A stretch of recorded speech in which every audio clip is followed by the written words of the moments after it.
Welcome to the podcast Life After Addiction and Indictment. I'm your host, Steve Cloward, and I spent most of the last decade and well over $100,000 on coaches, consultants, masterminds, and events trying to figure out how to reclaim my life again.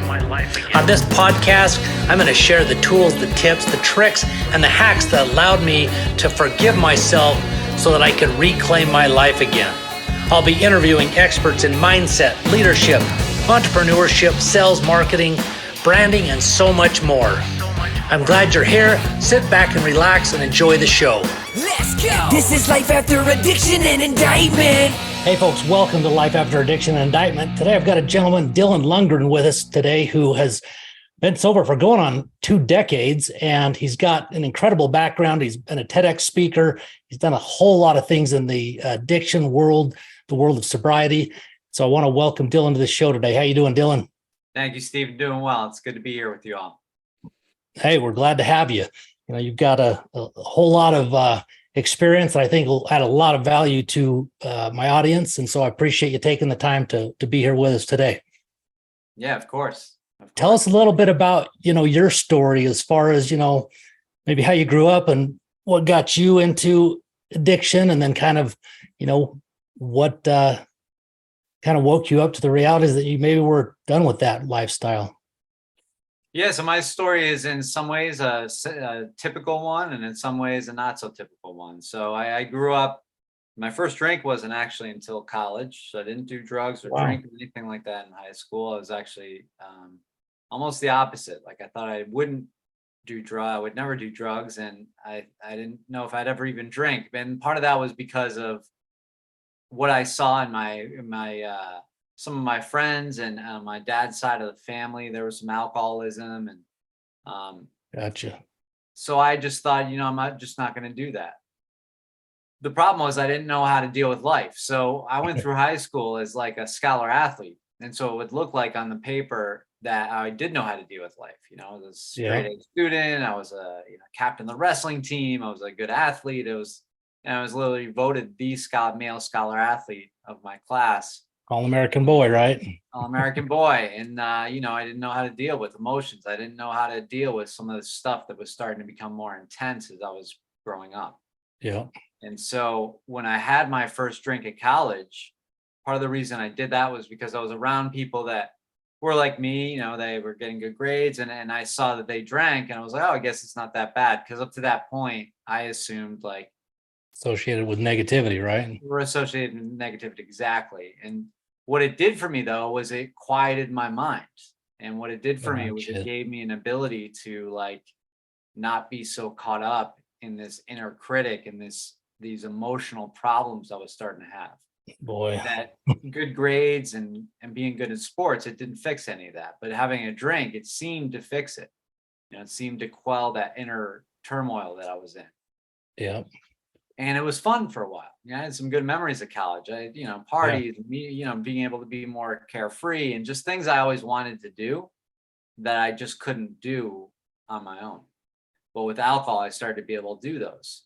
Of course, the story doesn't end there, right? Right.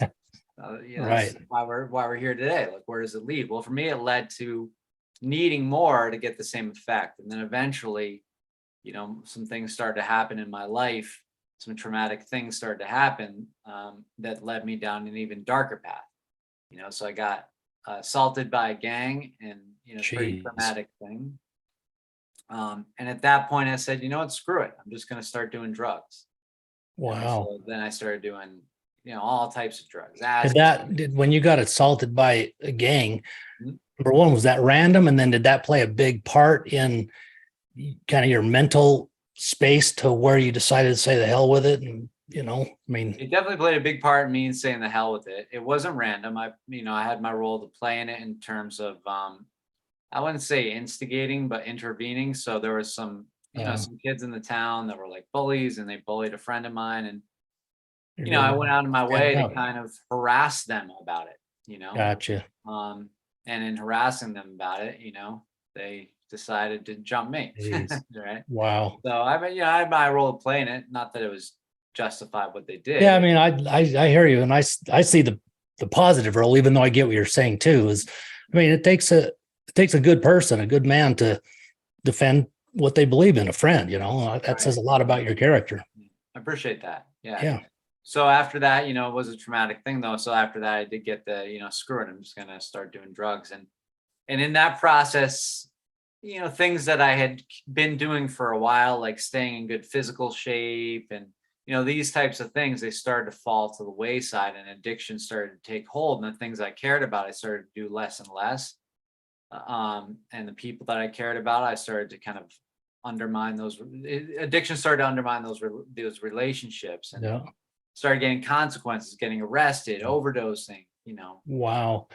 What was your drug kind of a choice at this time? So at this time, it would have been alcohol was always there. Marijuana became a big part of my life. And then other drugs I would do, hallucinogens, ecstasy. You're just playing around with whatever, basically. Kind of. The only thing I wouldn't do is like the crack and heroin, because that was Gotcha. the bottom of the barrel to me.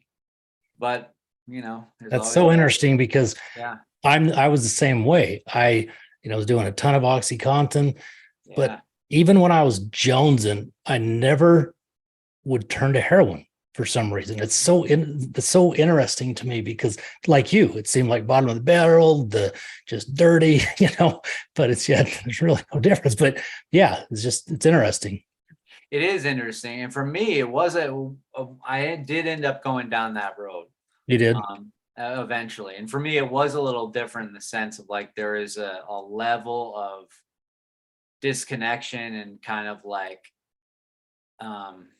there was definitely something that was much darker for me in terms of going down like the crack road than drinking, although they all kind of, like you're saying, all lead to the same place. Yeah. But what it ended up doing was speeding up the process of addiction. So I had some consequences from smoking weed. I got arrested. I had to do community service. And what was weird was that's where I found out about crack, was at community service, and that's where I started doing it, was basically as a result of like someone I met in community service, Wow. but I started to spiral much quicker. So in terms of jobs, I wasn't keeping jobs. I was pawning my belongings. Now I was getting arrested all the time. Before I was in a bad space. The drugs weren't and alcohol weren't working. So this inner turmoil that I experienced in high school, that it was quelled with alcohol, was coming back up. And now it was even worse because my life's kind of fallen apart from addiction.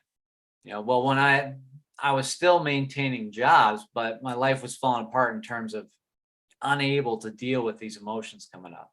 And unable to kind of manage life. But I could hold down a job and stuff like that. But now that I'm smoking crack, it's like I'm losing jobs, I'm pawning things, I'm getting arrested all the time. Now it's spiraling much quicker, and it's a little worse in that sense. And that's when I ended up finally going to treatment. I didn't stay sober the first time, but it's when I had to do something. Right. Was that a choice of your own, or did you have family maybe that intervened a little, or kind of what was the courts intervened? Okay, got you. Okay. Yeah, it was like go to jail or go to treatment, and it's like kind of an easy choice. So I went to treatment. The first time it was just to get out of jail. Yep. But what it did for me is gave me a period of time of sobriety where I actually thought, maybe I am an alcoholic and an addict, and maybe I do need help. I didn't really believe it, but the question was there in my mind, like, am I an alcoholic? Do I need help? Yeah. And so I ended up relapsing, trying out the experiment, seeing if I could just drink moderately or, didn't work. Right. And then I ended up getting arrested again and ended up back in treatment. And this time it was like, I wanted to be there, not so much wanted to be there, but I knew I needed it. Yeah. You were interesting. Wow. Yeah. And so was that like a 90-day inpatient situation, or how long were you there? And I was there for a while. How did it? I was there. I mean, they had like an inpatient, and then they had extended like sober living. So I basically stayed there for the whole time. So I was inpatient maybe for 6 weeks, 8 weeks, something like that. And then I transitioned to their sober living home and stayed there for almost another like 10 months or 12 months. Oh, wow, And that's then good. ended up becoming a staff member, and they had staff housing. So then lived in staff housing for a few more years, and then Oh, that's moved awesome. into my own place and stayed on staff there for a few more years after that. Wow, So that's fantastic. Obviously we all create a lot of wreckage as we're going through our addictions. Um, how did your situation, what was your family situation like? And, what kind of damage took place there? And then how are things now compared to then? yeah, great question. I mean, it's definitely a family illness in the sense that like it works as a system, right? It's like Yeah. there's a system in place that kind of keeps addiction going and can cause a lot of damage. So with my family, it was like, I mean, they were very hurt by my addiction because they saw me go from scholar athlete to, Yeah. you Just doesn't know, make sense to their mind. What the hell's going on? no, within Yeah. years. I mean, the same Yeah. town I was voted the scholar athlete, I was getting in the paper, getting arrested all the time, within Jeez. a couple of years. Yeah. Um, and so they saw that happen. So that was really damaging just to them, not knowing what's going on, what to do. And I mean, they didn't really know how to handle it, I don't think. Yeah. I didn't know how to handle it. Right. And so they just, at first, I think they were just kind of maybe hoping that it would get better. And then eventually they had to set boundaries, you know. So I, for a little while, wasn't even allowed to be there, like be at home and live at home. So I would just be staying on a friend's couch here or there. One of the best things that happened was at treatment. The last time I went to treatment, this was September of 2004.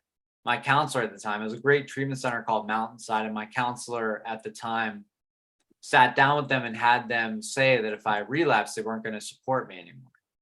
It was one of the best things they ever could have Yeah. done, was Yeah. set that One boundary. of the hardest things for the Right. loved ones to do, but yeah. And the counselor forced them to say that to me and sign a Yeah. contract. And it was like, great. It was a great Yeah. thing. So at this point, a lot of the damage has been amended and they're happy about where I'm at. And I see them regularly and the relationship is much better. And, Yeah.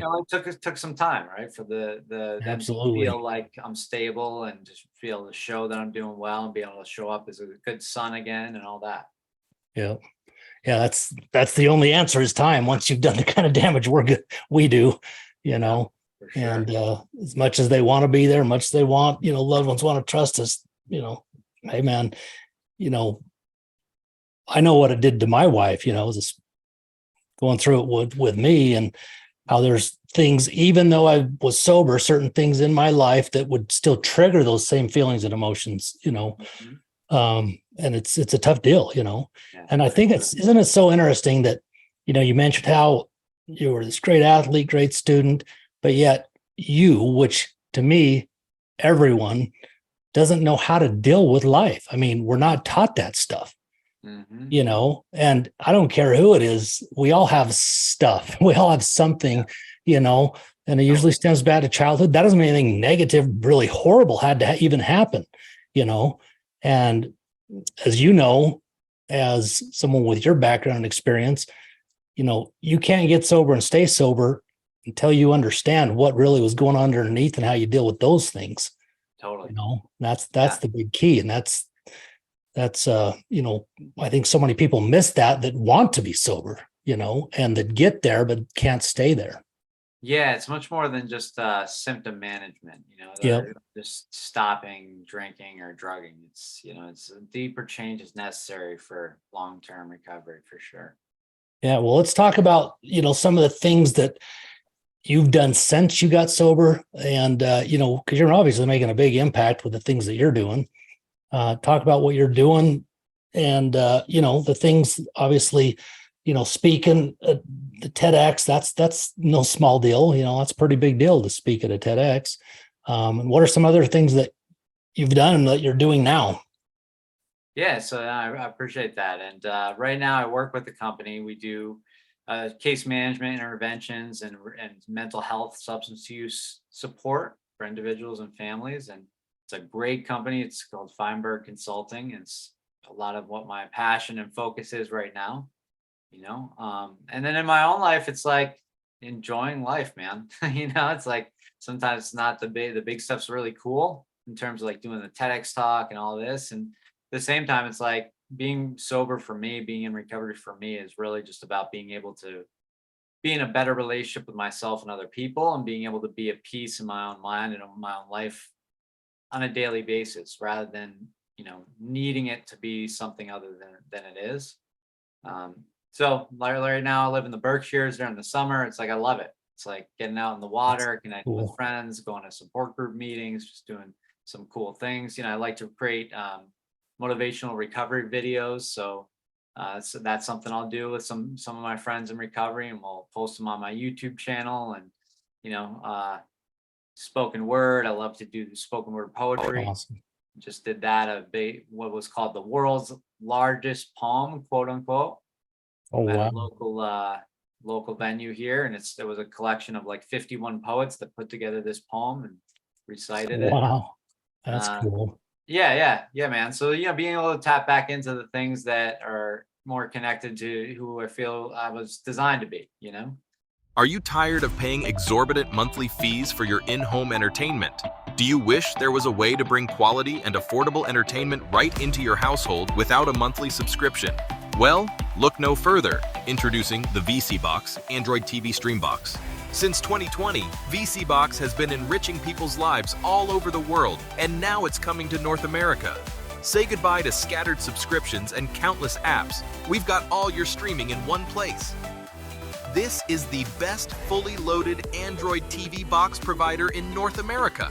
Our user-friendly interface makes navigation a breeze, and with the voice remote featuring Google Assistant, finding your entertainment has never been easier.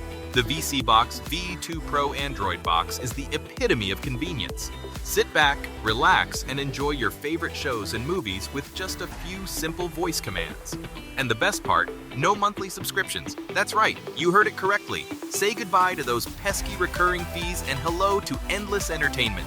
Join the VC Box revolution and elevate your entertainment experience. Don't miss out on this amazing opportunity. Visit our website and order your VC Box now. Bring home the VC Box today and bring endless joy and excitement to your household.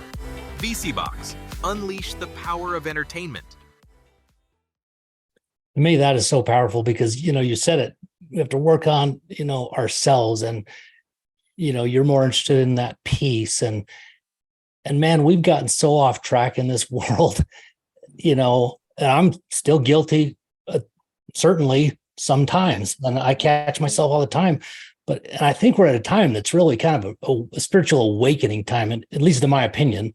And, as I reflect and start, because I grew up in a religion, but I've kind of pushed that aside in the last 3 years, really been on a spiritual quest and a journey. And it's really been fascinating to kind of do that introspection and learn who we are. In fact, I think it was Bob Proctor I was listening to a while back, and, most of us don't know who we are. We look in the mirror and I might say, I'm Steve Cloward, no, man, I'm a spiritual being, and I'm created after my maker.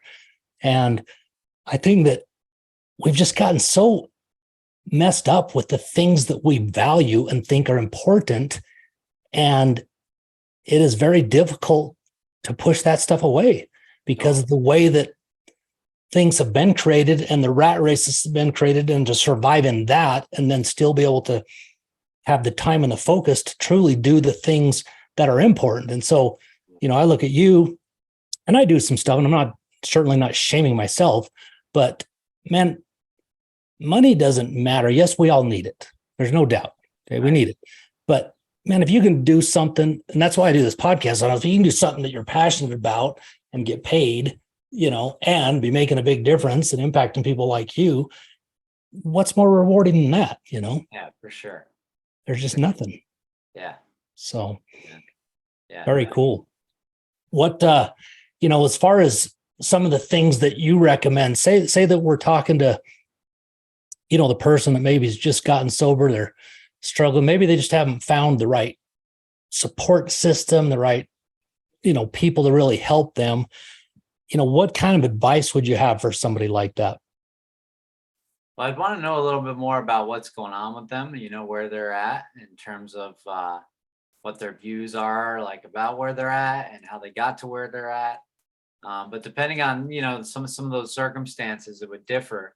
But generally speaking, I mean, when somebody's looking for help, it's like the first thing they need is support from other people, being able to talk with other people about what they're going through. Like 100%. addiction just does not win addiction wins in isolation, but not in connection. Right. Boy, that's so true. Yeah, that was really an unfair question. Because there is a lot of things that they're important, but I think you gave the answer that I would have. Same type of thing is, if you don't feel like you know anybody or aren't even sure or lack confidence, man, just go find an AA group. Go find, Right.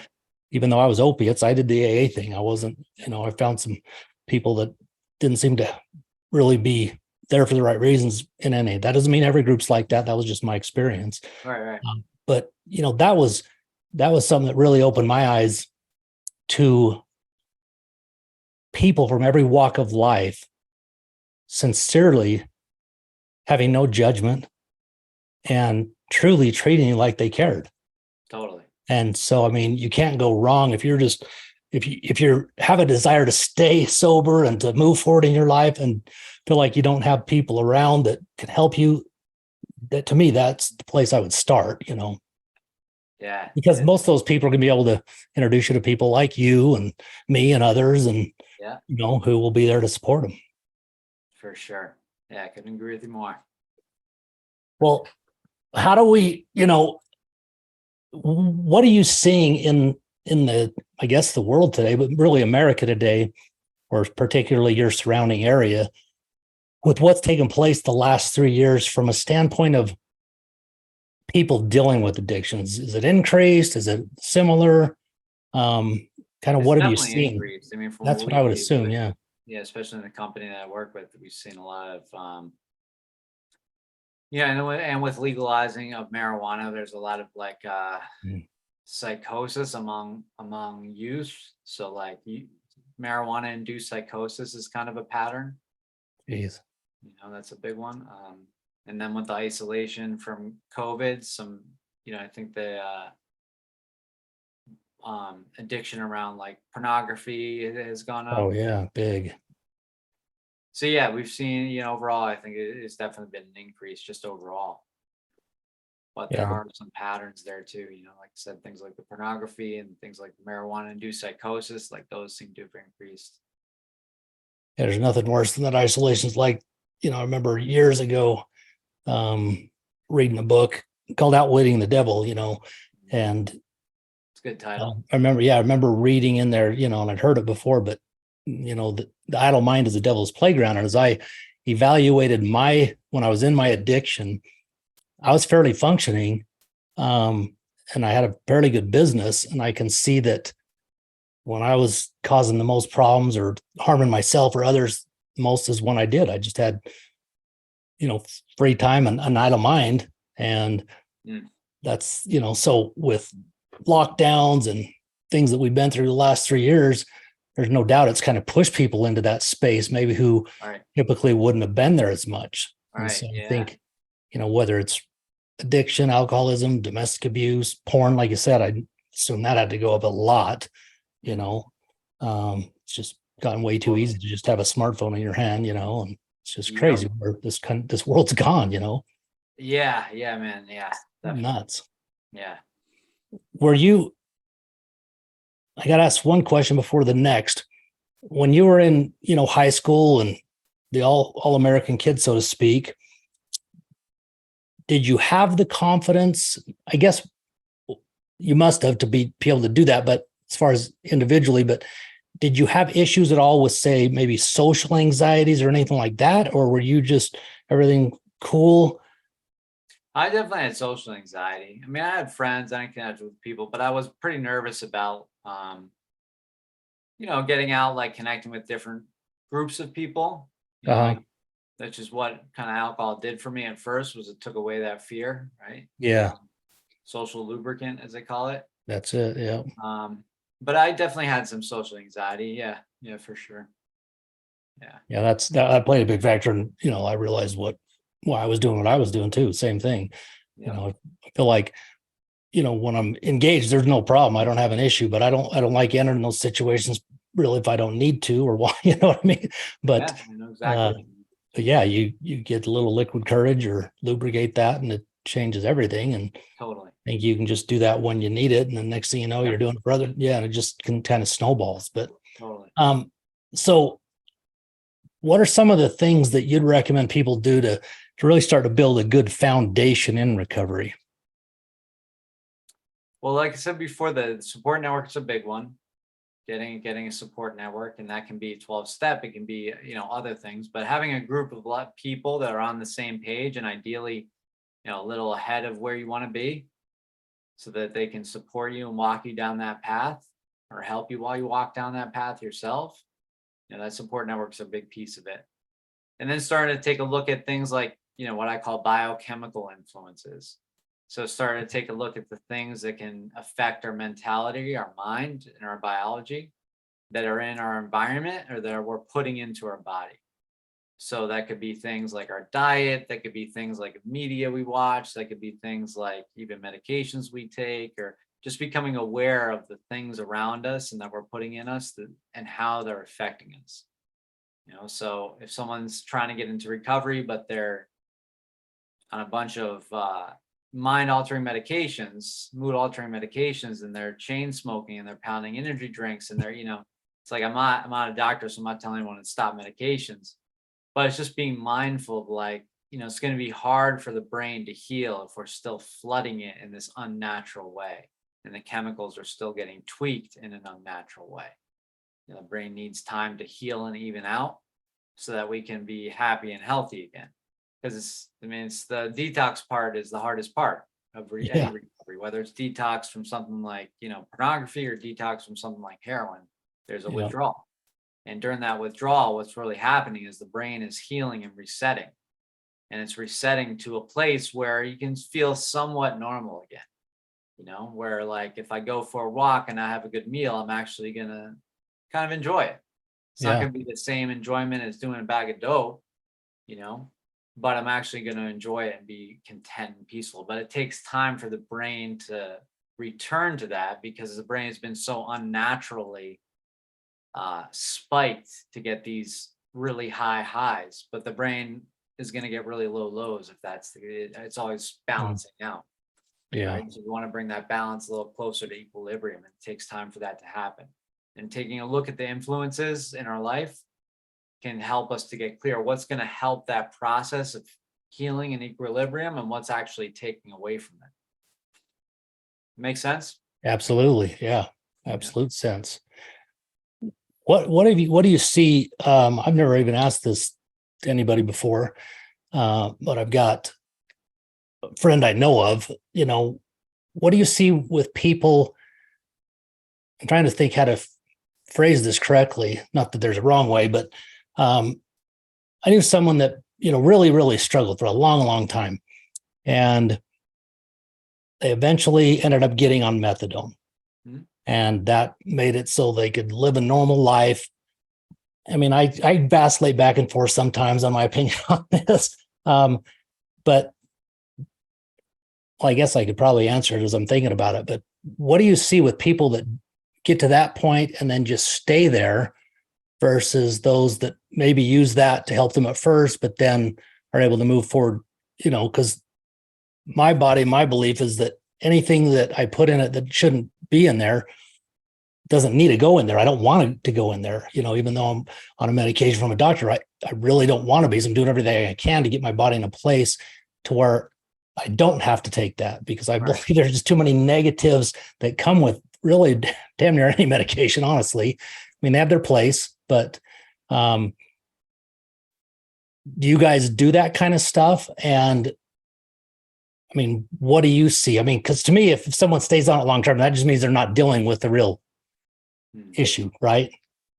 Maybe. I'm not sure, because I've seen a few different things. I mean, I worked in a place that was flooded with medication. So a lot of the problems that individuals would have would be try to be solved by a medication. And if there was a problem with the medication, then chances are that would also be try to be solved using another medication. So it's just this compound effect of, like, numerous medications. I'm specifically speaking like to the methadones or the Suboxones long term. Yeah, so I'm bringing that up in contrast to Okay. your question, because what I would see in that situation, in that type of environment, or medications were like the only tool, not the only tool, but the main tool. Hmm. Um, Over time, it didn't pan out well, from what I saw. For people in Yeah. recovery, it just didn't, because there wasn't a lot of focus on anything other than that. There were other options, but it was a paradigm. Still consumes. Yeah, I definitely see that. There's a lot of That focus being on it still. said, I've talked to other people who've been on it for, a while, and because their intention and the paradigm that they were using it in was more holistic, it did really help. Mm, So I think yeah. it has a lot to do with the environment and the intention. And ultimately, I think a lot of people don't want to be on it forever, so they are looking to get off. At Yeah. least if their purpose is to be, if they have a strong purpose to be less oriented around substances, then at the same time, I have seen people who've been on it for a while. It's been helpful. And then there's a Yeah. lot of people that get on it and try to get off it and can't, because the withdrawal, they say, is even worse than heroin. Wow. I've heard that too. So it's kind of a mix of a lot of different things. I think intention has a lot to do with it, and the environment in which somebody is using it. If you're in a healthy environment and you're exercising and you're like, going to meetings, maybe you're doing some yoga or meditation, and, and you're on methadone or Suboxone, I mean, I think it could be a really helpful thing. But if you're in an environment where it's like, everybody's chain smoking, you're eating shitty food, Yeah. it's all like just pizza and soda for meals, and you're just sitting around on a couch at groups all day, not doing any exercise, and then between groups you're just lounging out on your smartphone or watching TV. And I mean, that's a different environment. That's not going to be Yeah. that helpful. And then that's going to create other problems, which is a sense of kind of apathy, because I'm not doing much. And Yeah. apathy might be labeled as depression, so I got to throw on another medication, when really I just need to maybe get some sunlight and some good food and exercise. So Yeah. environment and intention has a lot to do with it, I think. Such great perspective. Yeah. Because until you understand all the dynamics, it totally makes sense. That the guy I particularly was thinking of, to me, it was in a sense a godsend for him because of how just messed up his life was when he wasn't, he was older. But yeah, it's anyway, yeah, I think that's great perspective and insights you gave, because, just that environment's huge. I remember when I had gotten sober, one of the biggest things was exercise and, getting those endorphins firing, and, it makes a big difference. And I was one that didn't like even working out, but man, I'd get, if stress would come up, I'd take off and, either go on a run, or if it was in the winter, I'd just go jump on the treadmill. And it's amazing what 30 minutes on does, when you're Very cool. doing some exercise. So I think that's huge. And, I think, like you said, meditation and other things like that. Totally. Yeah, man. if we want to, it's one thing to deal with, maybe some emotional traumas and things like that, but man, to get the body functioning the way that it's meant to, there's so many more things that go into it. Like you say, what you put in the body, and the exercise, the meditation. Yep. Yeah, it all goes together for sure. Yeah. So how long have you been at the company you're with now? A few years now. Okay. Plan on staying there for foreseeable future, sounds like. Yeah, it's a great. That sounds great. Yeah. Yeah, that's very cool. Yeah, I really appreciate the work we're doing. Is there anything specific that, you'd like to discuss or bring up to the audience before we wrap things up? Not off the top of my head. I think we covered a good amount, and I appreciate being on here, and you can hear a little bit of your story too, Steve. And it's just been a good opportunity. Yeah, like I said, I appreciate it. I mean, you've got an awful lot of excellent experience and perspective, and even though I've got similar sobriety as you, I mean, you've given insights and perspectives that's opened my mind and helped me see things, and I think that's so important. Is ego can be a bitch, and totally. That's one thing, but if we're not open to learning and listen to other perspectives, we can't see what we don't see, and asking for help's a big thing, and asking for input. even if you're sober and doing fairly well, don't be Right. afraid to, ask for help and reach out to other people, because that's a big deal. For sure. Yeah, man. Yeah, it goes both ways. I'm glad you mentioned that. Yeah. Well, cool, Dylan. Well, thanks so much. I'll have all the information where people can connect with you in the show notes, but anywhere in particular you want to say where people could connect with you?